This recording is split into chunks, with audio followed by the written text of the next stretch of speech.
welcome back to my channel. Starting off a new vlog today. It's going to be a little different. It's going to be a vlog / chit chat about my upcoming surgery. I am having surgery on my submandibular gland right here in my neck. I've been getting salivary stones for years, and I know there's so many people out there that get salivary stones. It's basically just a buildup of calcium, and I don't think there's really a way to prevent it. You can try sucking on like sour candies, and you can try to just drink a lot of water, and that may help, but I don't think there's like an official like cause of it in a way you can actually prevent it. It's just like a buildup of calcium. Now I've had it a few times, and one time I had one under my tongue where I can like actually see the stone. However, when I went back to get that removed by the person who's going to remove it at the doctor's office, he was like, it's not there. So it must have passed on its own. However, y'all, I got another salivary stone, and it's pretty big. So long story short, I went in because my top retainer underneath my top row of teeth, it actually broke. So I went to visit an orthodontist to see if I can get another top retainer and to see kind of the steps I would need to take to get that taken care of. So they went ahead and did an x-ray, and then he showed me there was a huge stone, y'all, that was right here in my neck. It kind of showed up on the x-ray, and he was like, you have a very large salivary stone. Fast forward to 2 years, I kind of just decided to leave it alone. The doctor in Louisiana at the time had told me if it wasn't bothering me to just leave it alone, honestly, but he did tell me that eventually it would start giving me pain, and it could get infected the longer that it stays in. But it wasn't like an emergency to take it out, and I wasn't really feeling any pain a couple of years ago. So I decided to just go ahead and keep the stone wherever it was, but it wasn't moving. So fast forward now, I'm in Texas. I've been living in Texas for like 2 years. So I decided last year that I wanted to start seeing about this salivary stone again and just kind of seeing my options. So they did make me take a CT scan last year so they can get the exact size of it. So we went ahead and did that, and then it was my wedding time. So I decided, you know what, I'm not gonna get this surgery yet because it's not hurting me, and I don't wanna have a scar in my neck for my wedding. I didn't really know how it was gonna, affect my wedding day. So I was really worried about that, so I never did. Fast forward again to earlier this summer, in the middle of July, I went to my cousin's house. We had a little family girls trip, came back home, and my salivary stone, y'all, it was really bothering me, or should I say my submandibular gland was actually bothering me, y'all. So I got back home, and I really noticed that like it kind of started hurting for me to chew. It was hurting for me to swallow, and I felt a pain like I've never felt before with this salivary stone situation. So I went to an ENT, and he had looked at it again, the same ENT from last year, and he was like, yeah, we probably just want to go ahead and take it out because now it's getting to the point to where it's getting swollen, which right now it actually went down a good bit. So you can barely see it in my neck, y'all, but it was getting super big. And like I said, just became very, very painful. And I was like, oh my God, like it is time to take this thing out. I'm gonna go and get the procedure next Tuesday. So today is Friday. So I have Saturday, Sunday, Monday. I'll just be working Monday, and then I'll be off for the remainder of the week. So yeah, so I'm very nervous about my procedure, but my doctor explained he will go ahead and make that about 2-inch incision right here, and then he's gonna go ahead and take my gland out. Now, when I did the CT scan, y'all, and the MRI back in Louisiana, it did show that they also had 2 small stones inside of that submandibular gland. So that is also another reason why the entire gland is coming out, but it isn't the type of surgery where they can just kind of take that big stone in the back out. They actually have to remove this first, which is the submandibular gland, and then they'll go ahead and get that big stone out as well. And then he's gonna go ahead and suture me up with some dissolvable stitches, and then he's gonna cover that up with, I think he's gonna use Dermaban, but he just told me he would put surgical glue on the top of those dissolvable stitches. So that's pretty much the treatment plan, y'all. But step one, before we even get into the surgery stuff, I gotta get my hair done because I've had sewing extensions for the past 2 months, and for my surgery process, I just want to be as comfortable as possible, y'all. I don't care how big or small the procedure is. I'm very dramatic, and I will prepare for it really well. And I also consider myself like a little baby. Like sometimes people be like, oh, you'll be fine in a week, but it'll take me like 3 weeks, y'all, to actually bounce back and to start feeling like myself again. But right now, like I said, I'm gonna go ahead and do that, and then I'm gonna pick up my grocery order. I already made a Walmart order with all the stuff that I need for after surgery. So let me get my hair done, and then I'll show you guys what I got from Walmart.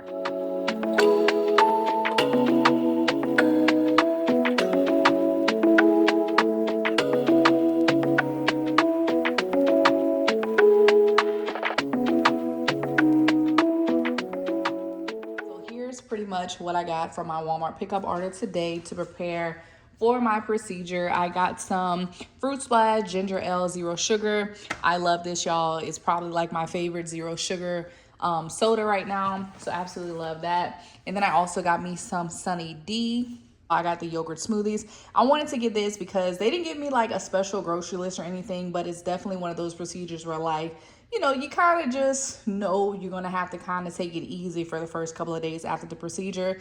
It's like pulling a tooth out, y'all. If you pull your tooth out, you know you got to eat Jello and soft foods for a couple of days. So I feel like that's how it's going to be for me, being that this surgery is in my neck and it is my submandibular gland. So I did go ahead and get these little yogurt smoothies. I actually got 2 of them, and they didn't have the kind that I wanted. I wanted the pina colada, but they didn't have that one in stock today. So I had to go ahead and settle for the strawberry. And then I also got this Naked Rainbow Machine smoothie. These are really good. And they get a little expensive if you get like the smaller ones, but I think the larger ones are a reasonable price. It's about 10 bucks if you want to get like a big one of the Naked. So yeah, I got one of these.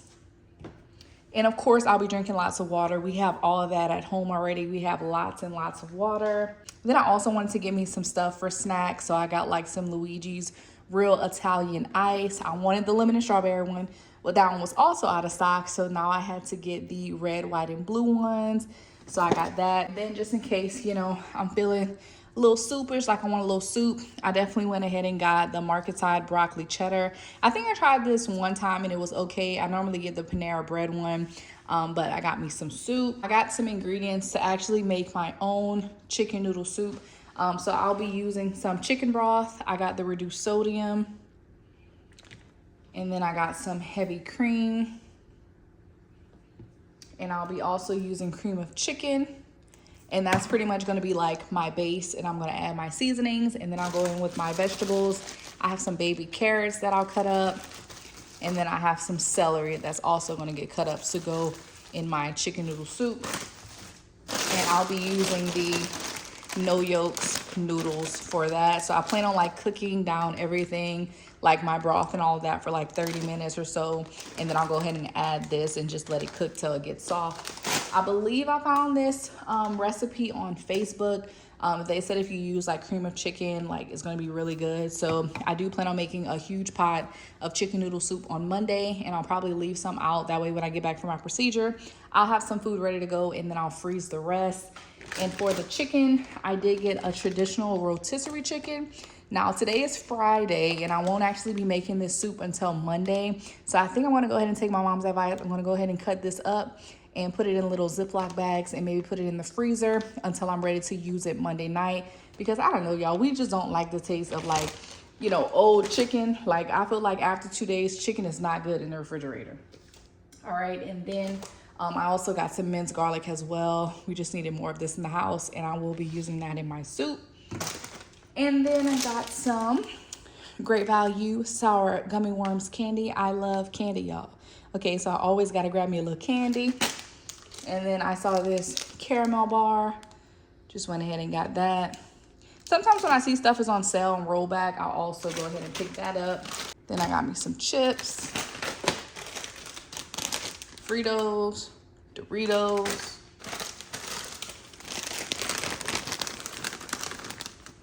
hot fries. We love hot fries in this house, y'all. Love hot fries. But I probably won't be eating those snacks until probably like week 2. I don't think I'll be wanting chips like my first week if I had to guess. And now I'm going to show you guys my non-food items that I got. I got these apple cider vinegar gummies. I used to take these all the time.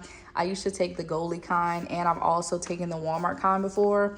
I don't really know if it's like, if it made a huge difference or if I noticed anything different about myself when taking these gummies, but I just like having them just as a dietary supplement and just to get all my vitamins in and supplements. I went ahead and I got the Dial Bar soap. It is antibacterial, and this is something that the nurse actually called me whenever she was going over my you know, things to do before surgery list from the hospital. She called, she let me know to use Dial soap. She didn't specify exactly which one, but I just went for the original gold. A lot of people use this one, but this soap definitely leaves a ring around my bathtub when I use it, so I try to like stay away from Dial soap.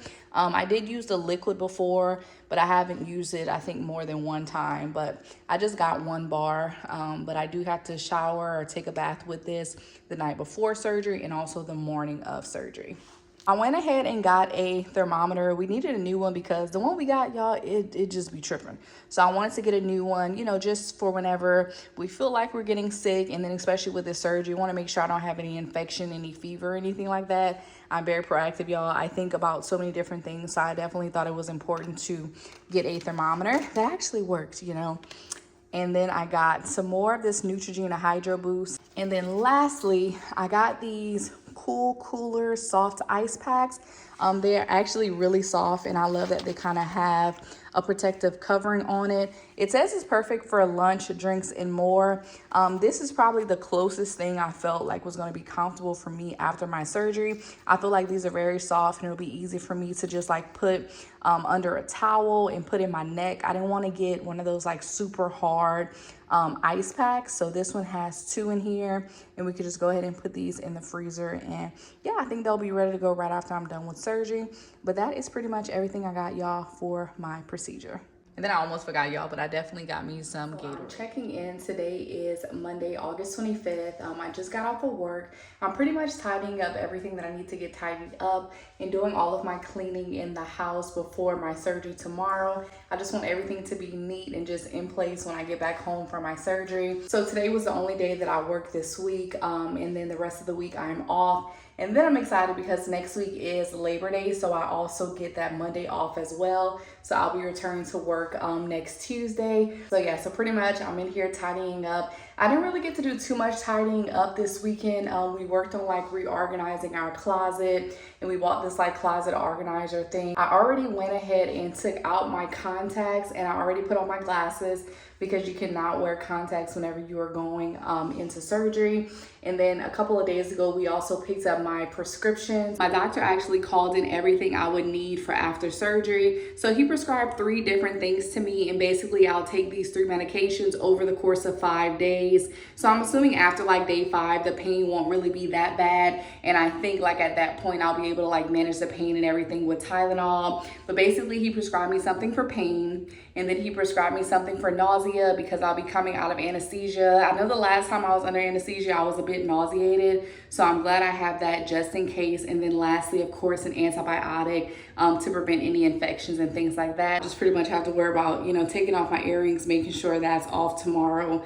And then also taking out my belly ring because you can't have on any jewelry when going into surgery under anesthesia. So yeah, so that's pretty much what I'm doing, y'all. But I'm straightening up, and I'm about to go make my chicken noodle soup.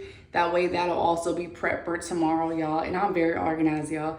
I just want to make sure everything goes just as smooth as possible, and I'm able to really, you know, rest and relax. And my husband will be able to just fix me my soup and everything when I need it. So kind of just getting everything ready for tomorrow. And of course I have to take a bath, like I told you guys, with the Dial soap both tonight and also tomorrow morning. If you don't know, Dial soap is an antibacterial soap, so I have to use that. But I made sure you guys a quick clip of me making my chicken noodle soup, and then I'll check in with you guys tomorrow before my surgery. I'm not feeling super nervous yet, y'all, but I feel like I won't be able to sleep tonight because when I have something to do, I feel like I keep waking up in the middle of the night. So that's probably how I'm gonna be tonight. But I do plan to leave my house at 5:50 a.m., y'all.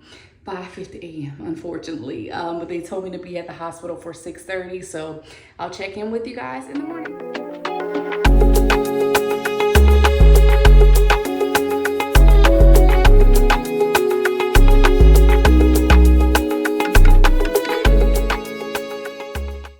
So it's the morning of my surgery. It is now 5:45 a.m.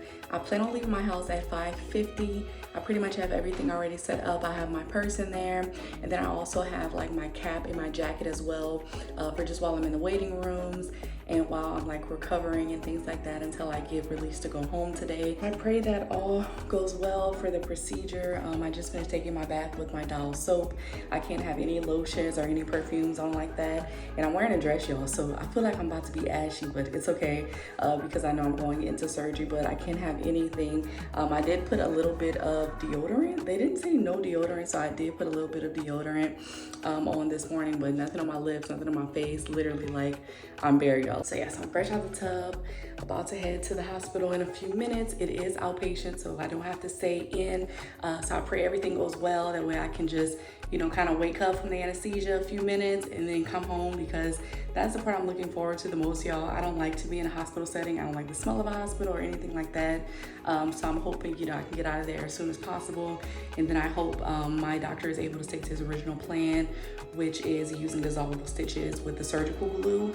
So I'm praying everything goes well and he can do what he initially planned to do, because I know sometimes patients do have to get a drain, but he told me that he will try his best to stick with the plan. I feel like the doctor is super knowledgeable, so I think I'm in good hands, guys. All right, well, I'm about to go ahead and head to the car.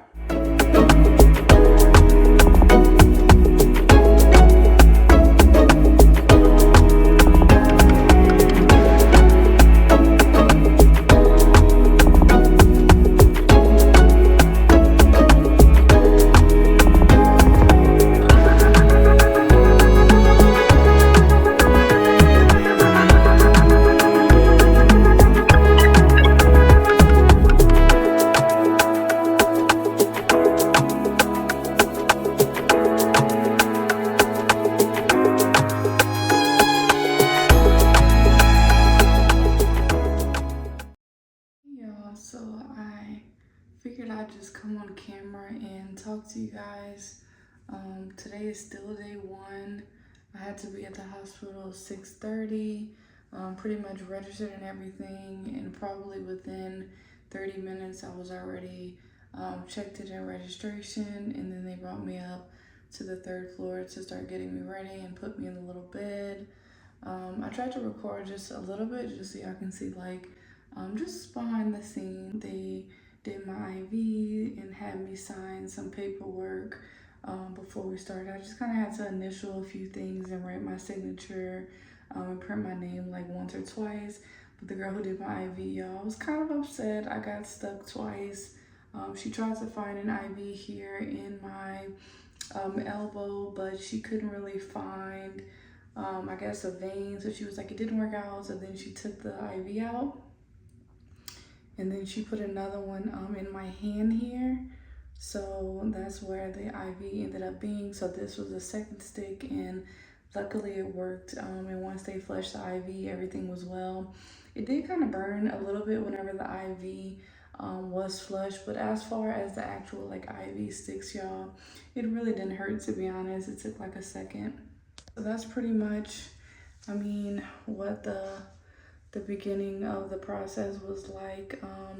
They had my husband come to the back and sit with me in my little room, and they put these on me. They gave me a fall risk, and then they also had this allergy alert, the red, and it did say, well, it does say penicillin. I don't know if you guys can see it, but it has PCN because I'm allergic to penicillin. But yeah, so we sat in my little room, my little outpatient room, for about maybe an hour, and then they wheeled me to the back. The last thing I remember was once I got in the actual operating room, they told me to help them scoot to the other bed.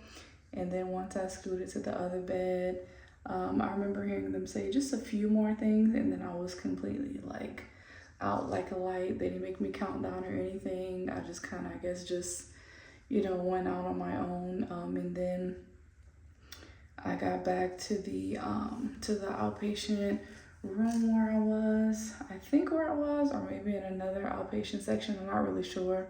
It might have been the same exact little outpatient room, but so they wheeled me back in there, and then probably, I'd say the surgery took probably about an hour and a half. So probably about 10:30ish, between probably 10:30 and 10:45, my surgery was over. But I think the longest part of this whole process was probably the just the recovery time, I think, because we didn't leave the hospital, like fully leave, until like 12:30. So I'd say about an hour and a half to kind of wake up, and to you know, they made me drink some water to make sure I can start just getting hydrated and make sure that I can swallow. So I did have a few sips of water. I was a little nervous because I normally get nauseous after being under anesthesia. And after having that little bit of water, I did actually get nauseous. So they had to give me some more medicine in my IV. But once she gave me whatever it was in the IV for the nausea, it like completely went away. And then I was able to sit up. And then the lady wheeled me downstairs. My husband went to get the car. And then we had a pretty smooth drive back home. It wasn't too far, so that was perfect. But once I got home, y'all, like I could not fall asleep. I don't know what it was, like took my pain meds and everything, and I just could not fall asleep. Like I was kind of almost just wide awake for like the longest time. And then eventually, I'd say about an hour after getting my pain medicine, I finally was able to just take a few like cat naps. But I think when I just woke up a minute ago, I think I noticed that was probably the longest I slept today, which was about an hour and a half, I'd say. I was pretty knocked out, so I kind of caught myself like waking up again. So I wanted to come and talk to you guys. But as you guys can see, I can talk, I can swallow. Right when I got home, I did have just a couple of bites of chicken noodle soup, and then I had I don't know if you guys know the naked smoothies that I showed you guys earlier in the vlog, but I did have that. I had a few sips of that as well. I just wanted to get something on my stomach before I actually took my pain medicine. I'm a happy camper. I can't really smile like I want to because my neck is starting to feel tight. But the reason I say I'm a happy camper is because one, I wanted dissolvable stitches, got that, and two, I did not want a drain. And as you guys see, I do not have a drain. I do believe this surgical glue is water resistant, so you don't have to like have it bandaged or anything. But I know tomorrow, he said like the day after surgery, I'll be able to kind of get back in the shower and stuff like that, and just kind of keep that surgical site dry for the most part. But yeah, they sent me home literally, y'all, like just like this. So everything was a success. If anybody is going through this procedure, this is day one. Like I'm okay, it's not that bad. As far as pain, like I said, I took my pain meds, so I don't really feel anything, but my neck is starting to feel a little tight, and I'm starting to feel some pain like directly under my chin here. I'm starting to feel a little bit of pain, but that's it, y'all, because I feel like I talk a lot, so I'm gonna just go ahead and kind of stop talking. So today is day 5. I just wanted to come on the camera and do a very quick update. The last time you guys saw me was still the day of my surgery, which was day 1, but now it is day 5. I did keep like a little log on my phone so you guys can kind of see how day 2, 3, 4 went.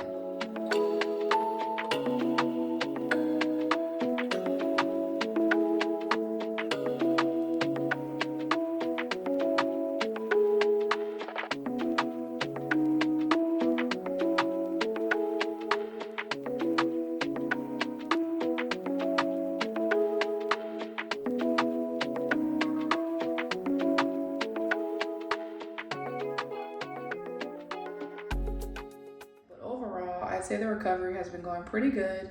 It's been going kind of slow, but pretty good. I'd say the most important thing is probably just making sure to just take care of myself every single day, freshen up every day. And what I mean by that is like brushing my teeth every day and making sure I at least start with some type of sink bath and just something to like freshen up for the day. My doctor did tell me like after the first 24 hours that I'd be able to get in the shower, but I don't really have anything to cover my incision. So just as a precaution, I've just been doing sink baths, and I've been feeling amazing, y'all, just kind of getting up and sticking to a routine. So I think that's been helping me a lot, but I definitely noticed like day 2 through yesterday, y'all, my face has been super oily. I have been cleaning my face with my daily cleanser every day. And then I saw that my husband had this one, so I wanted to switch it up. I wanted to see if I switched to CeraVe, if that like made a difference when it comes to my skin today. So right now it looks dry, it looks fine. And then I'm gonna go ahead and put this Cetaphil Daily All Free Hydrating Lotion as well. I'm gonna put that on my Saturday. It's about 9 o'clock a.m., probably a little after 9 o'clock a.m. I've been in the bathroom quite a while this morning because I tried to kind of do everything myself today without the assistance of my husband. So I did like my full sink bath, skincare, all that. As far as my hair, I haven't really been doing much. So I do have my hair in a ponytail. As you guys can see, I'm not going anywhere. We do have company that's over for the weekend, but they're not really staying here during the day. So me and my husband are just kind of going to chill in the house, probably order some food, and that'll probably be our days today. But day 2 through 5 so far, it's been really smooth. I've been taking my antibiotics as scheduled, and then also I have also been taking my pain meds. So I haven't really been letting the pain hit me a whole lot. I've been trying to be proactive and take my pain medicine.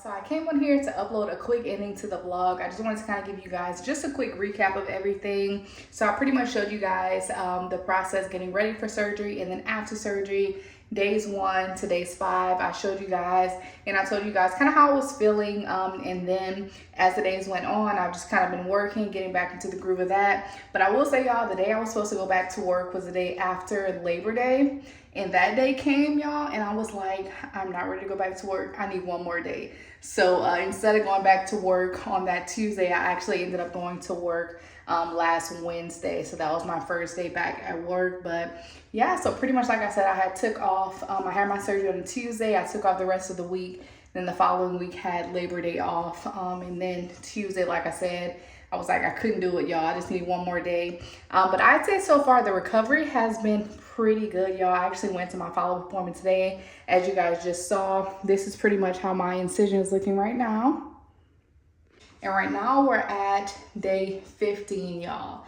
So here I am, y'all. Still not quite ready to drive yet. I still kind of feel a little stiff in my shoulders, in my upper back area. It's very tight. So like my husband still had to bring me to my follow-up appointment. So it's kind of very hard to turn, you know, right and left. But I do feel like everything is getting better. If you do go through this, I didn't really have a problem like eating anything. I pretty much went like right into my regular diet right away. But I will say at maybe day like 4 or 5, I kind of had to slow down just a little bit with just eating, you know, regular foods, just to kind of give myself enough time to kind of heal and to kind of go into it. So at the beginning, I definitely do recommend just starting off small, y'all. Have like small portions of food and then kind of go into eating the bigger things, you know, and the more filling things. But yeah, so I didn't have an issue with that though at all. The only thing I will say is I definitely got frustrated because I still haven't been able to sleep in the bed, y'all. So I've still been sleeping on our couch. We have a couch that has like 3 built-in recliners.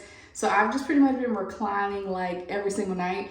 So even at day 15, I'm still sleeping on the recliner. It still kind of feels a little funny to like lay all the way back, but I'm just gonna let my body, you know, tell me whenever it's ready to go ahead and lay down. So yeah, so still doing that. But other than that, I mean, everything looks good. At my follow-up appointment today, my ENT told me he didn't need to see me again. He said, just let this thing keep healing and just wait for that glue to start lifting off. And he said the glue is kind of still moist here. So he said kind of just let it dry out and let it kind of come off on its own. But yeah, I mean, that's about it, y'all. That's pretty much the process. If you guys have any questions, leave that down below. But I hope you guys did enjoy kind of just learning more about the submandibular gland excision, and then maybe people who have salivary stones or have to take out salivary stones and their gland like I did. I hope this video was very helpful. If you guys enjoyed, give your girl a like and also subscribe to my channel, and I'll see you in the next one.